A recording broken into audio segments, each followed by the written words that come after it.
This is James Gilliland, and I'm broadcasting live from Mexico, a nice little fishing village that will remain unnamed because I'm on vacation. And we're having a little difficulty getting a hold of our guest tonight, Kim Carlsberg, and she's the author of The Art of Close Encounters. So we're going to keep trying to get her on the show, but meantime, I know there's quite a few things that we can cover. We can take some callers, and we can just hang in there until we can get a hold of her. Kim, if you're out there, be sure and call the show. And for some reason, we're just getting your voicemail. But anyway, on that note, we've got so many things to cover. I'm getting tons of email. I'm still getting email even though I'm in Mexico. And, about all of these crazy deaths. I mean, I'm seeing massive birds falling all over the place out of the sky, thousands of birds. There's the massive fish kills, and recently I just received an email, but I can't validate it, that there was over 10,000 cows and water buffaloes killed over in Vietnam. So a lot going on, and my feelings about this is that it's some of the weather war technology, scalar technology that's doing this. It really has that energy signature to it and the effects of it. And so sign up for our newsletter at eseti.org. If you check into our newsletter, we sent all this information out and that kind of technology. I know when Tesla experimented with some of his technology, with the scalar waves, he had some very serious side effects. He had a lot of birds die and fish and things like that. So he was having some side effects that he wasn't counting on with this technology. And I know we've gone pretty far ahead with this, and so it's getting a little crazy. We have some mad scientists out there funded by some even madder people. And they're playing and tweaking with all kinds of weather modification and weather warfare and basically human and nature warfare, it seems now. So anyway, they are doing all they can to put into motion this Armageddon scenario, and it's pretty insane. It's beyond insane. But if you have any doubt whatsoever about the insanity of who's calling the shots, I mean, just look around at what's going on. Look at the way things are unfolding. It's beyond insanity. It's gone into something even beyond that. But anyway, there's a few other things I want to talk about. On the good news is, while I was down in this nice little Mexican town, I've been meeting all kinds of wonderful healers and teachers and teaching classes, teaching the Yigong classes, and having a real good time down here meeting all kinds of people.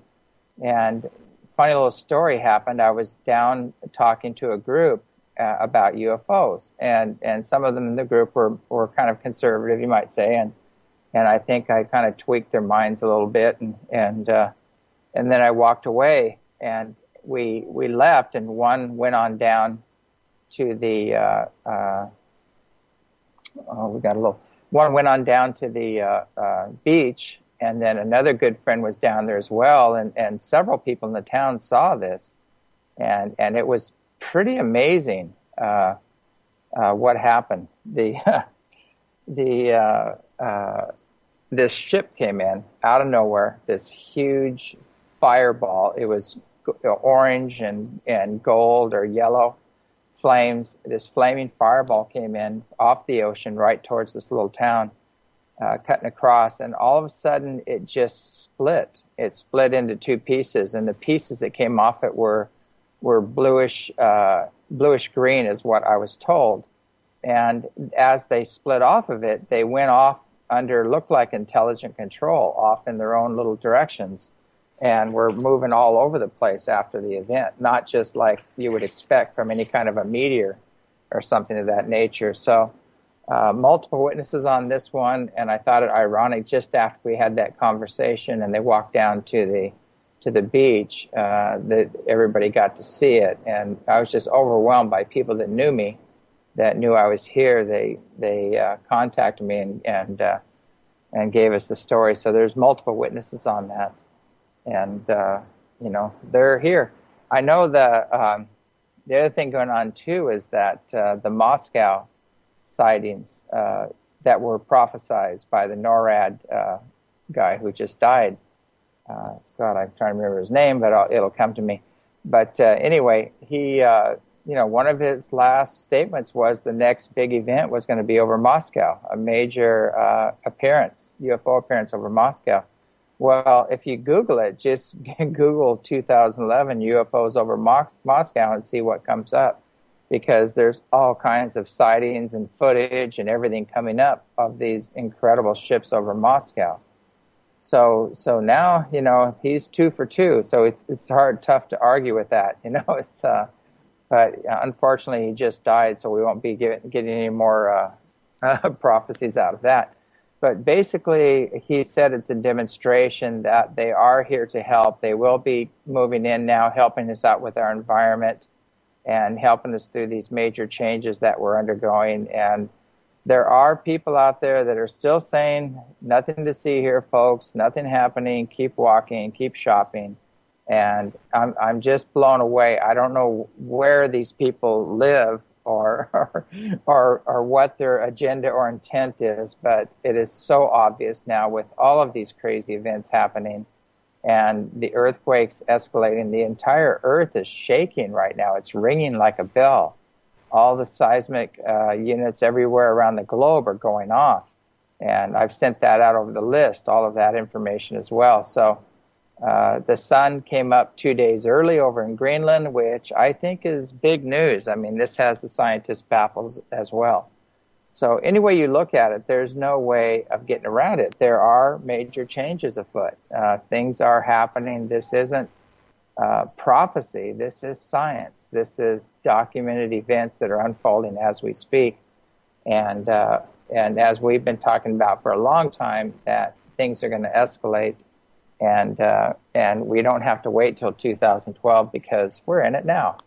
And I know Carl Kalaman was talking about the 9th wave coming in March, which is unity consciousness and this huge wave of consciousness and energy coming through.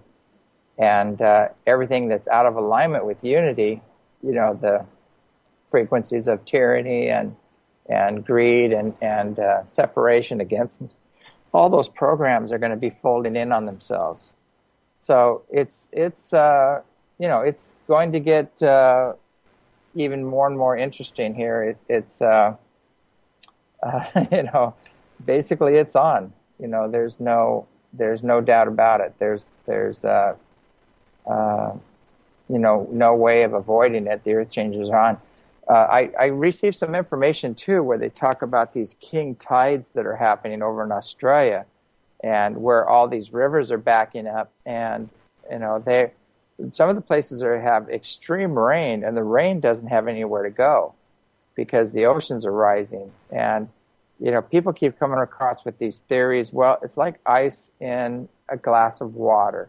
When the ice melts, the water level stays the same. But the problem is with that theory is that the bottoms of the oceans are rising up, in some places 1,200 feet, such as the last big tsunami that hit Indonesia. So basically that program is kind of a false sense of security that when they give you that statement to maintain the status quo, because there is a lot of ice above ground, above the water, that's moving in and melting down and coming in, and also too the ocean floors are moving as well. So there's some major movement going on, and it's continuing. There's big rifts opening up. There's things we've never seen before happening, and something is perturbing the earth. If it works, the wobble. So I can't hear you though. I'm not hearing you through Skype.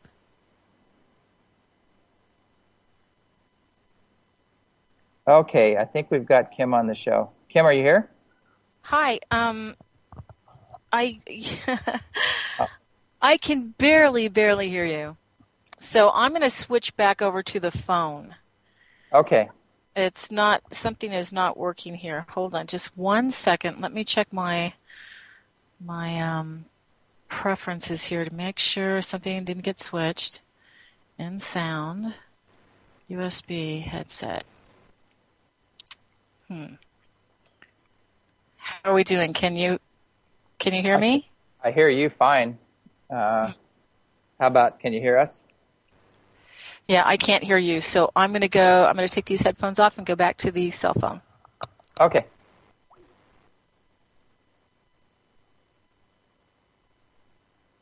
All right. So hopefully we're still on the air here, and we're going to go ahead and continue to try to get Kim on the show. And she's coming in through cell phone now. I guess Skype wasn't working.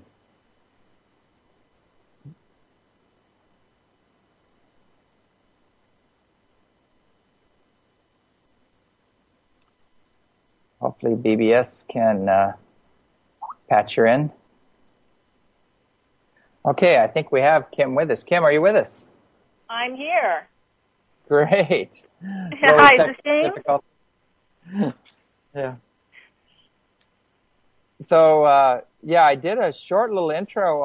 I can talk a little bit further. I know that, you've had some pretty incredible experiences, abduction experiences, or I hate to say the word abduction, because it has such a bad rap. But anyway, we could just go ahead and start in with just how this all started. So if you can tell us, how you got into this field of ufology, and your book, the first introduction you had into it. We can just start from the beginning. Sure. I always tell people that I didn't get into aliens. Aliens got into me, and I do know that the term abduction is very taboo now, and it's either experiencer or contactee. But I was living on the beach in Malibu with my boyfriend, and I was working in Hollywood. I was the first woman in a cameraman's union in Hollywood. So my boyfriend and I created the television series Baywatch, and of course we had to live on the beach with a lifeguard tower in front of us every day of our lives. And I came home from a shoot. It actually wasn't a Baywatch shoot. I was working on a video, I believe, and I came home late one night, and my boyfriend was already asleep. He was a pentathlon, and he was, very athletic, and he'd get up really early every morning, 5:30 in the morning, and go work out.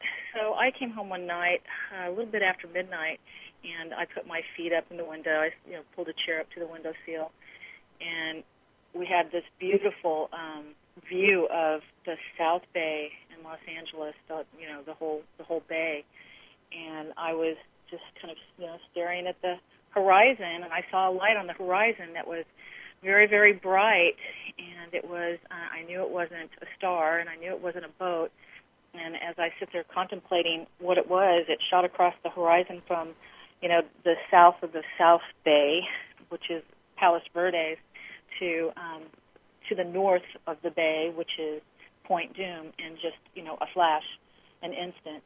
And I sat there staring at it for a while, and I thought, well, if I try to get my boyfriend up, the way this thing moves, there's no way it's going to be here when I get back. So I just continued to stare at it, and before I knew it, the thing took another jet across the sky and was floating in front of my window. So